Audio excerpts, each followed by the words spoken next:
I hope it says Mongolia's existing budget system. Is that what it says? Okay.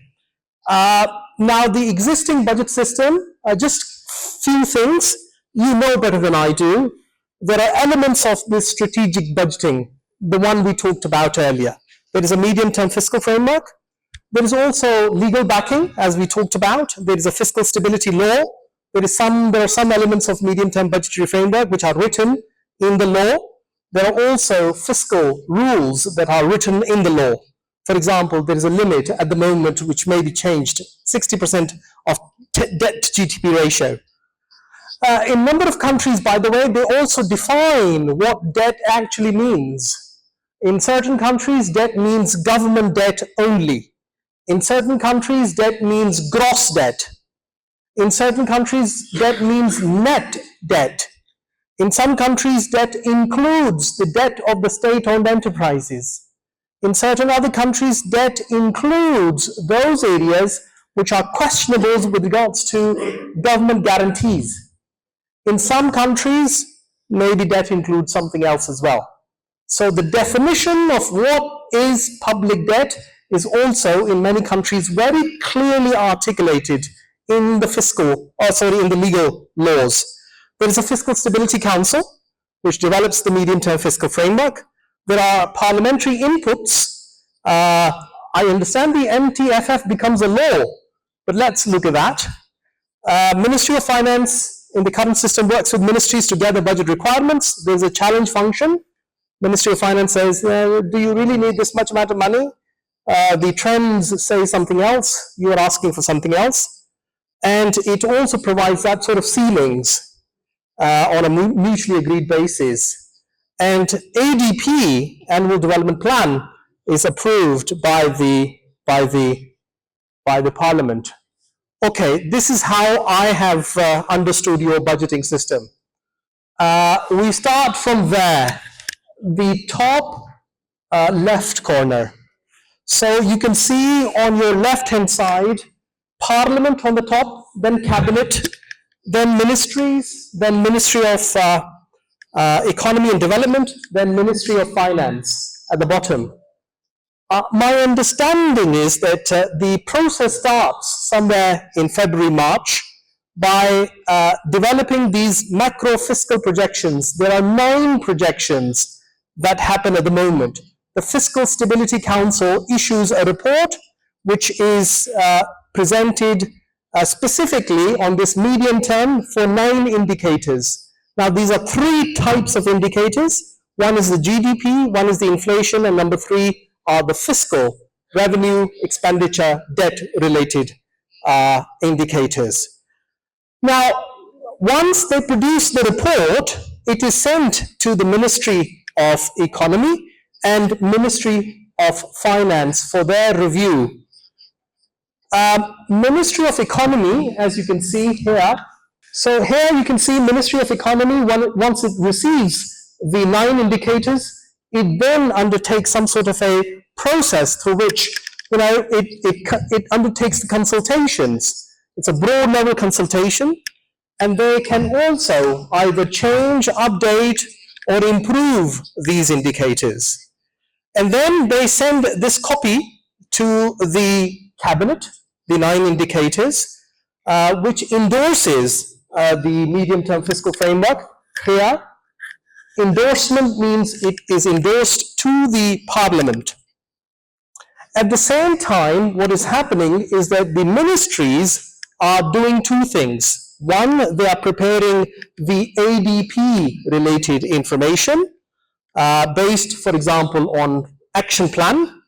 And then they are also, at the same time, developing budget proposals. The ADP goes to the Ministry of Economy, and the budget proposals specifically are sent to Ministry of Finance. And the Ministry for Finance looks at the ADP as well, but undertakes its own challenge function. It challenges ministries. This is how much we can give you. This is how much is your trend. And that detailed consultation takes place. Now, based on that, what happens is that the Ministry for Finance prepares the ceilings. This is how much ministries need, and they send it also, they are also try to be within the medium-term fiscal framework. However, this is a process that's a bit weak at the moment, and we'll discuss this shortly. So the Parliament, as you can see on top, somewhere in June, May, June, it looks at this medium-term fiscal framework, the 9 indicators, and I think it becomes a law. But please correct me if my understanding is incorrect. And at the same time, the Parliament is looking at ADP. And the ADP, if Parliament is looking at it, reviewing it, does it become a law, or does it become some sort of decree? So something happens in the Parliament with regards to MTFF and ADP. And by the way, ADP, if you look at the ADP publication, it includes priorities, it also includes numbers of how much budget is required. So here, on one hand, the Ministry of Economy, based on the ADP, is coming up with numbers. At the same time, Ministry of Finance is coming up with numbers. So these numbers, do they match? They don't. Are they as per medium-term fiscal framework? Those are the questions we will discuss shortly. Then the Ministry of Finance takes these ceilings to the Cabinet, and the Cabinet says, fine, these are okay. And then those ceilings are issued to the ministries together with a budget circular. These are budget forms. And the governors or the ministries then prepare detailed budget. And then the detailed budget is then sent back to the Ministry of Finance so that it can compile the budget. And then it sends to, before the budget is presented to the Parliament, it sends to the Cabinet for approval. And then the revised estimates for the current year and the budget estimates for the next year are discussed in the Parliament in a plenary discussion format. And then at the end, I think somewhere after October, November, or December, it becomes the law, the budget becomes the law. And then the budget is released by the Ministry of Finance. 2 or 3 points, if this is correct understanding. Please correct me if I'm wrong. Number one. Number two, what is the role of Ministry of Economy here? If you see, the role of Ministry of Economy is the medium-term fiscal framework. It does this consultation as per the law. It also looks at ADP, and it sends this information. And then the real role of Ministry of Finance starts. So here, my understanding is from that point onwards, maybe May onwards, the Ministry of Economy now sits at the backside, and the Ministry of Finance takes over because of this budget compilation thing, and then they compile the budget. And you can see that in the Parliament, the medium-term fiscal framework does become a law, and also the ADP is discussed in the Parliament. So Parliament is discussing medium-term fiscal framework, it's also discussing ADP. At the same time, Ministry of Finance is coming up with these ceilings. That's my understanding of how the budget is prepared here in the current context. But please correct me if I'm wrong. And these 9 indicators, I understand they are included in the law. There they are. These are the 9 indicators. And my understanding is that, it's the medium term, so it's the budget, it's the projections that are included here. If this is the current understanding of the process, budget process, let's ask ourselves some fundamental questions. Question number 1.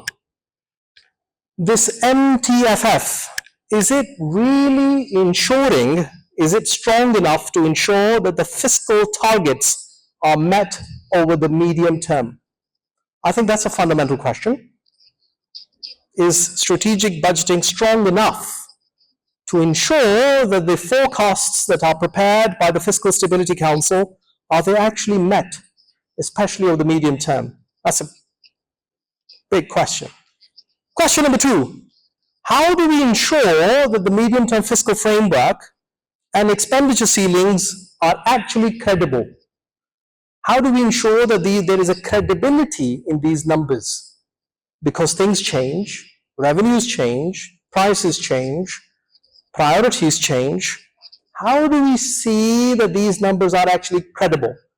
You know, what happens in many, many countries is that the budget, many, many low-income, low-middle-income countries, the budget that is presented in the parliament is not credible, as I said earlier, because the budget priorities keep on changing during the year. So the politicians, they wake up one day and they say, I'm going to do a new road. And somebody says, but sir, madam, that's not in the budget. He says, doesn't matter. I can change the budget.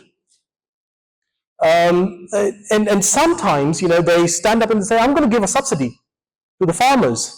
And so, but sir, that's not in the budget. So it doesn't matter.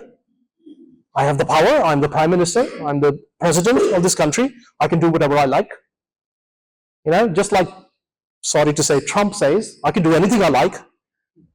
And do you know who stops Trump? It's the civil service.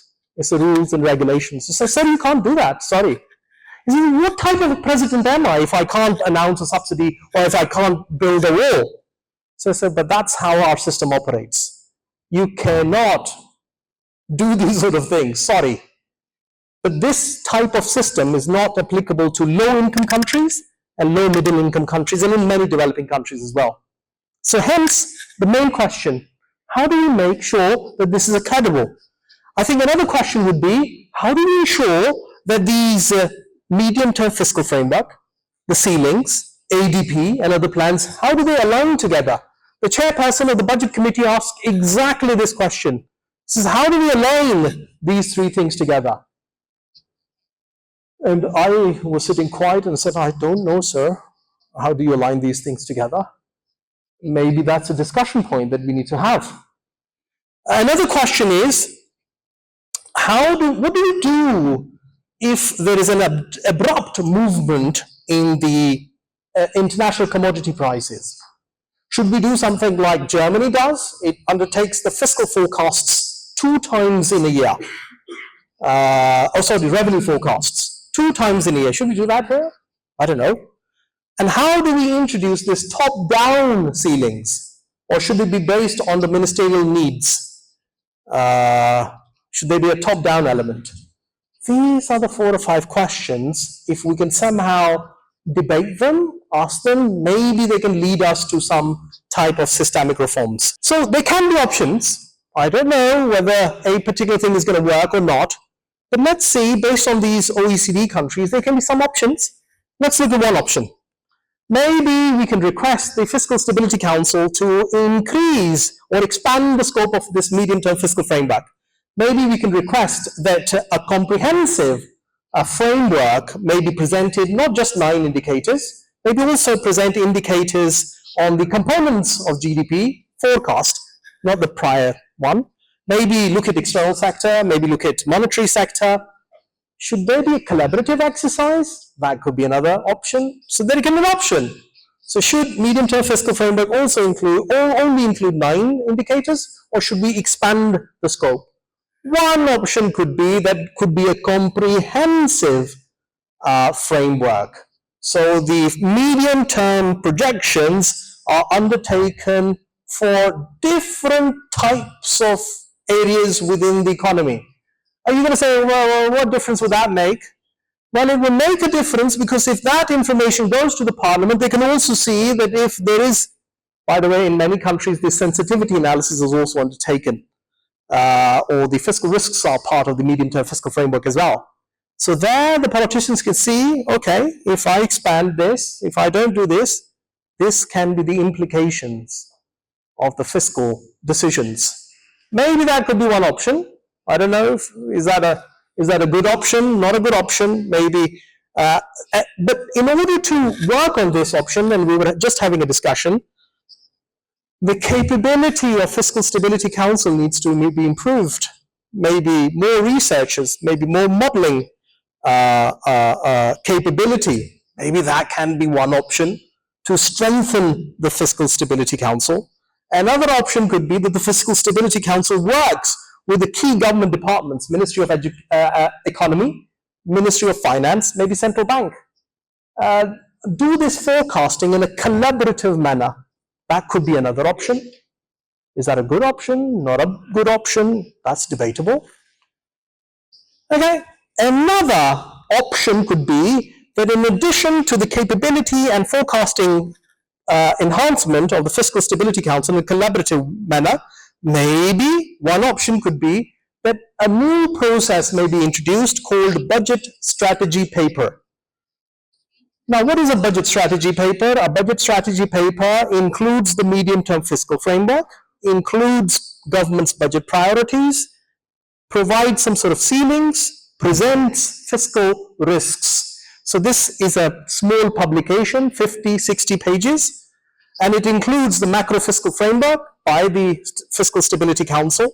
It includes sensitivity analysis, says if the prices go down, your fiscal framework of the medium term is going to be something different. Maybe undertake qualitative revenue and expenditure policies, provide them within this paper. And public investments, what are these large investments? How fiscal space is going to be identified?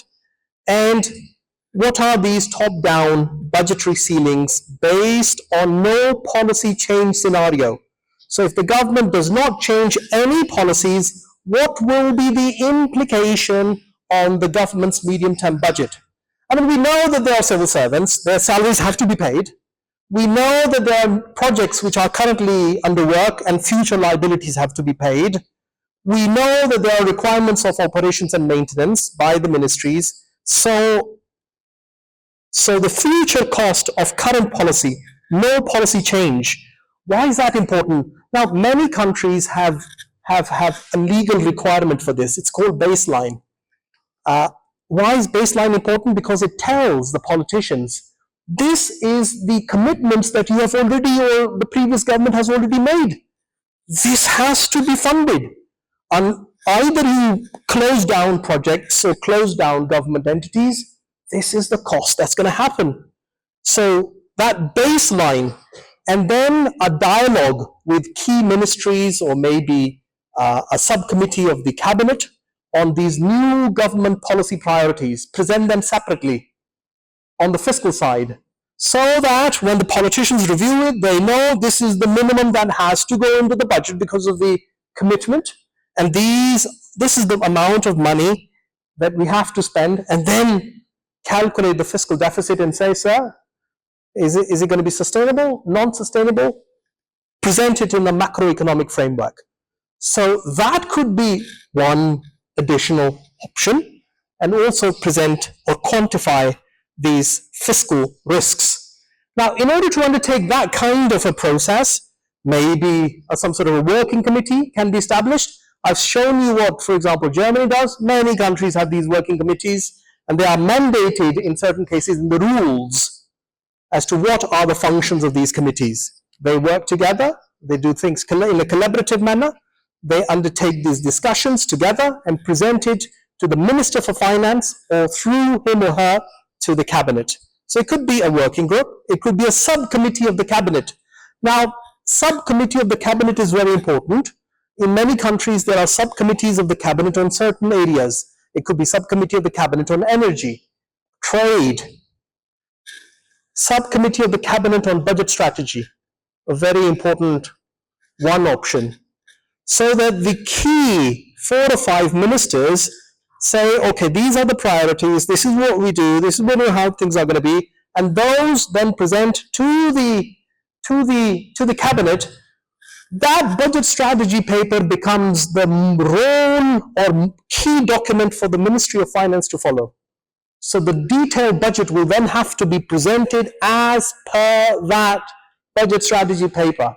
If Ministry of Finance, because Ministry of Finance in many cases is part of that committee, or in other countries it takes the lead, if they themselves say budget strategy is something else and we're going to develop something else, then that's an abomination of the system. System is not going to work that way. So that could be one option. I don't know if that's going to work or not. If there is a subcommittee of the Cabinet, it could include key ministers, economy, finance, trade, mining, energy, get them together as a subcommittee who can discuss this budget strategy paper and put it into the domain of the cabinet. Okay, fiscal risks. I'm sure you would agree that there are many types of fiscal risks, and there are these types of fiscal risks that are looked at in many countries, especially OECD countries. What are these risks? Macroeconomic shocks, financial sector crises, debt interest rates, commodity prices, demographic changes. I'm sure you know that demographic changes are taking place in many countries. In Japan, people are getting older, they need pensions, they need more care, and hence huge amount of government's budget goes there. Natural disasters, economic degradation, those are very important. And these countries, they quantify these risks. I don't know which country was it. They looked at the fiscal risk of the government not putting in money for climate action. And they said, if the government is not going to put in money today, in 50 years' time, the income or the purchasing power of the people will be only 5% more than what they have today. And debt levels would be much higher. If the government puts in money today by redistributing or repurposing the priorities, people will be wealthier in 50 years and debt would be smaller. Would that change political behaviors today? Maybe not. But those sort of are the types of analysis that can be done in fiscal risk quantification. Government litigation and lawsuits, very, very important, especially for mining sector. You know, these big mining companies coming from abroad, they have fantastic contractual and lawyers, arrangements and lawyers, contractual arrangements and lawyers.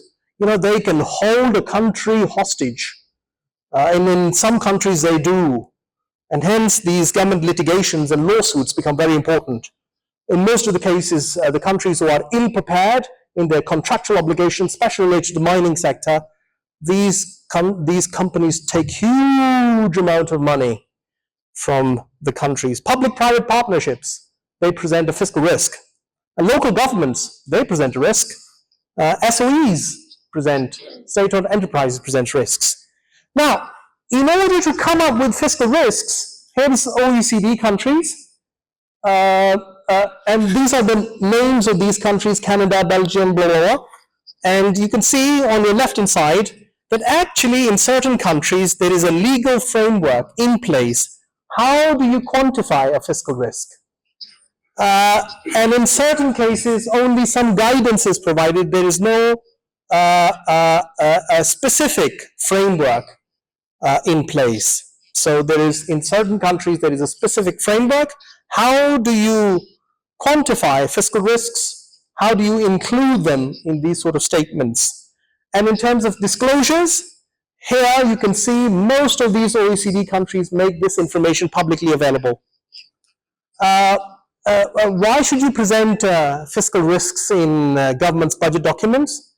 Because it informs the markets, informs people. They can put a pressure on their government or on their politicians. Guys, please, let's focus on something else. So in these countries, for example, the democracy changes because of this, these types of analysis, because then people start voting for someone else.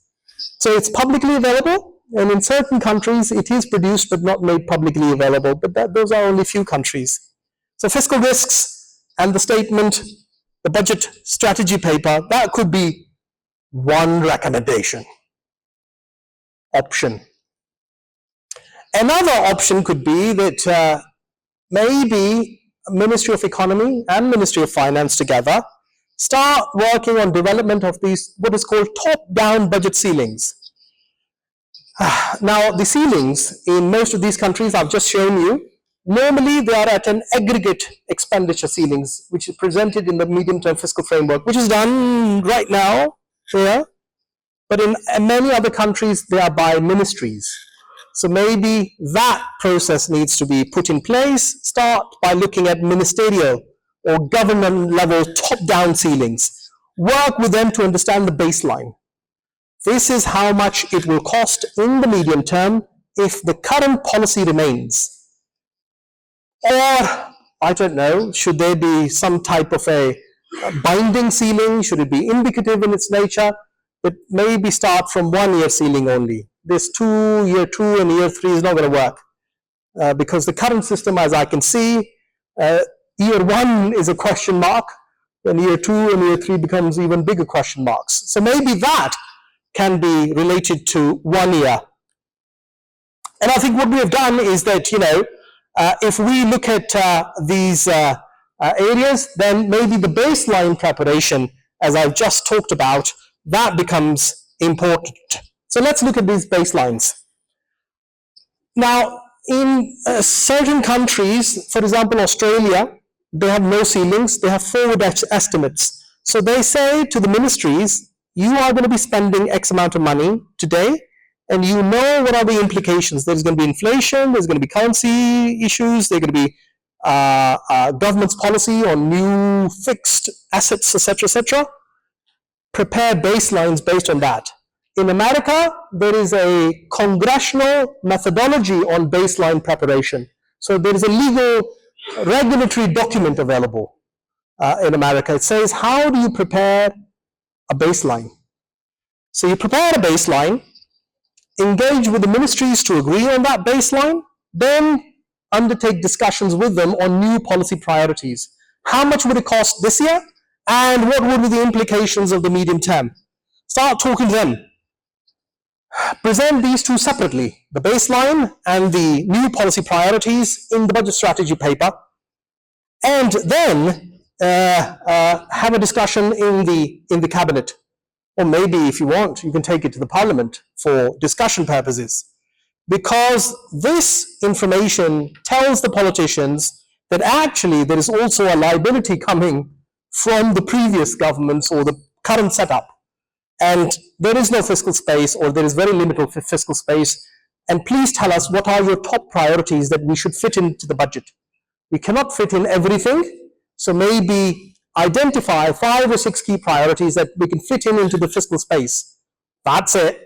Otherwise, it's going to get out of control, and our fiscal risks will come in, and here are the fiscal risks. This is quantification, these are sensitivity analysis, and this is how your budget is going to go out of the window. And maybe if we take these decisions today, in year 3, the economic growth will reduce rather than increasing, your inflation will increase, your currency will start depreciating.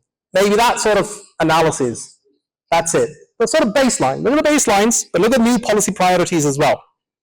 Now, in terms of these policy priorities, of course, there are political policy priorities, and in many developing low-income, low-middle-income countries, politicians love projects. They like infrastructure projects. They like infrastructure projects because infrastructure projects are visible. You can see them. Yeah? Learning outcomes, you can't see them. Yeah. But projects, you can see them.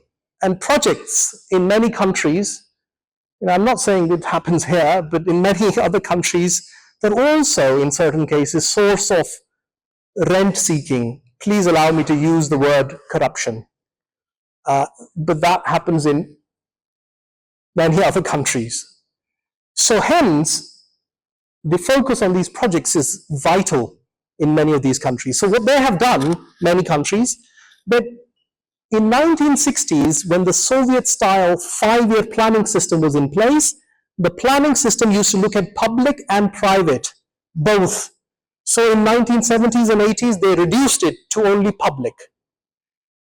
Initially, it used to include public service delivery and investments both. Many countries forgot about public service delivery, only started including projects. And many of these countries, what they did was they created ministries who only look at projects. So Ministry of Planning, the Ministry of Infrastructure, they are only interested in government projects. So the earlier Soviet-style central planning thinking change, only look at projects. So hence, projects are actually very, very important. So, in addition to the projects, what can be the policy priorities? Let me refer to one of the recommendation. I don't know if it's a good recommendation or not a good recommendation, but just to give you an example. This is what IMF said last year in its publication in October 2023. This is 1 year earlier. They said, please prioritize your capital spending or projects with high returns. Don't start building everything here and there. Analyze. Put money in high returns. They also said, contain your wage bill. The government's civil service pay is too high, according to them. And maybe as a medium-term policy, hold your real wage constant, at least for some years. That's what IMF says. I don't know, is it a good policy? Is it a good recommendation or a bad recommendation? I don't know. But these are the types of issues that can be discussed. They said, reduce budget arrears and reduce tax expenditures. Don't start giving exemptions and concessions to everybody. Reduce them. Because exemptions and concessions create distortions in the markets. Don't do that. Maybe come up with a policy that reduces over the medium term these tax expenditures. They also said, target your social assistance. Work with communities, work with low-income quintile, and improve their social assistance. Maybe introduce social protection systems. Not introduce, strengthen. They also said, work on strengthening your personal income tax progressivity. Tax more who are higher income, proportionately, and tax low those that are in lower income brackets. Maybe that's what is happening, but they're saying strengthen it even further. Probably they're trying to say increase taxes on rich even more. I don't know. Is that a good policy? Is that not a good policy? Would it work? I don't know. They also said undertake pension reforms. So maybe these are some types of policy priorities that can be fed into the medium-term budget strategy, and fiscal framework can be aligned with that to see how these policy priorities could impact fiscal decisions. Another option could be to look at ex-post evaluation. Maybe we request Ministry of Economy and Development and MOF to lead these ex-post evaluations. Why the fiscal rules, why the fiscal framework was not implemented, why the budget was different, why ADP was different, why the ceilings were different, and why expenditure is different. Take an evaluation. Don't always blame politicians. It would have a huge amount of implications on the way civil service works as well. So maybe take an ex-post evaluation. Look at the deviations. Prepare reasons for deviations and present it in the cabinet and parliament. Maybe that could, trigger some debate. Don't go into too many details. Keep it strategic. Say that these types of decisions have actually created distortions, and these distortions need to be corrected, and hence our recommendation is when you are preparing next year's budget or budget ceilings, please be prudent.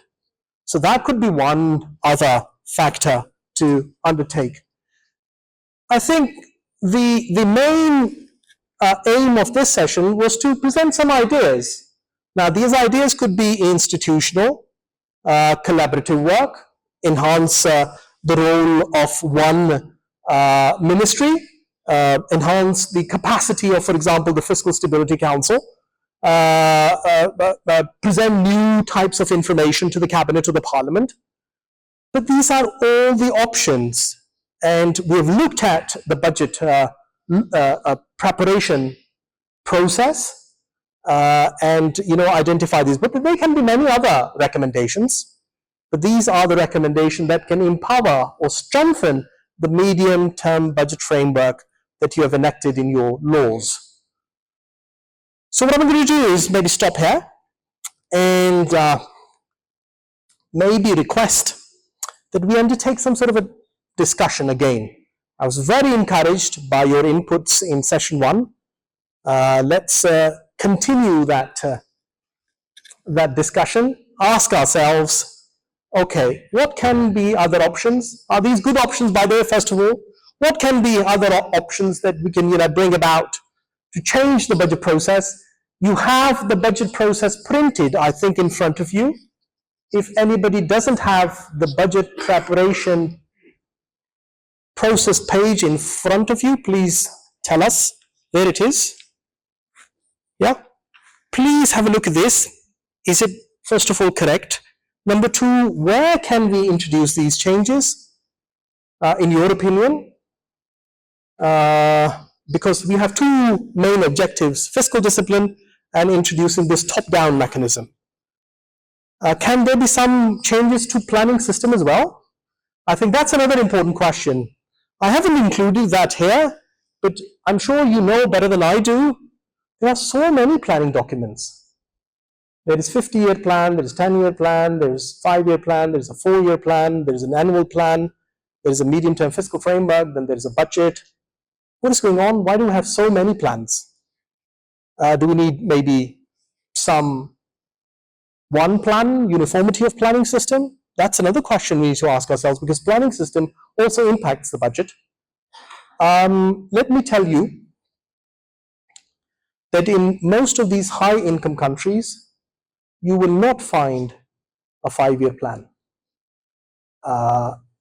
These high-income countries have stopped producing these 5-year plans. There are some presidential directives, there are some high-level policy statements, but actually there are no 5-year plans. And what they have done is they have devolved planning to the line ministries with a very strong central focus on the evaluation of those plans. Is that a good option, or should we continue working with the existing planning system? Do we need to think about maybe reforming that system? These are the questions on the table. I'm not saying follow OECD. No. Let's look at our system here that we have at the moment and try to understand or discuss what can be those changes. So if somebody wants to maybe volunteer, anybody wants to volunteer to maybe, sir, thank you.